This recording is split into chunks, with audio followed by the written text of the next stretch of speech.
एक बूढ़ी माई थी। वह बहुत ही गरीब और दृष्टिहीन थी। उसके एक बेटा और बहू भी थे। वह बूढ़ी माँ सदैव ही गणेश जी की पूजा किया करती थी। एक दिन गणेश भगवान प्रकट होकर उस बूढ़ी माई से बोले, बूढ़ी माँ तुम्हें जो चाहिए सो मांग लो। बूढ़ी माँ बोली, मुझसे तो मांगा नहीं जाता, कैसे और क्या मांगू? तब गणेश जी बोले, अपने बेटे और बहू से पूछकर मांग लो। तब बूढ़ी माँ ने अपने बेटे और बहू से कहा, गणेश जी कहते हैं तुम कुछ मांग लो, तो क्या मांगू? बेटे ने कहा, माँ तू धन मांग ले।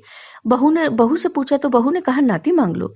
तब बूढ़ी माँ ने सोचा, ये तो अपने अपने मतलब की बात कर रहे हैं। अतः उस बूढ़ी माँ ने पड़ोसियों से पूछा तो उन्होंने कहा, हे बूढ़ी माँ, तुम थोड़े दिन ही जियोगी, क्यों तुम धन मांगो, क्यों नाती मांगो?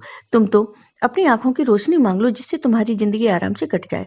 इस पर बूढ़ी माँ बोली, यदि आप प्रसन्न हैं तो मुझे 9 करोड़ की माया दो, निरोगी काया दो, अमर सुहाग दो, आंखों की रोशनी दो, नाती पोते दो और सब परिवार का सुख दो और अंत में मोक्ष दो। यह सुनकर गणेश जी बोले, हे बूढ़ी माँ, तुमने तो मुझे ठग लिया, फिर भी जो तुमने मांगा है वचन के अनुसार वह तुम्हें सब मिलेगा। और यह कहकर गणेश जी अंतर्ध्यान हो गए।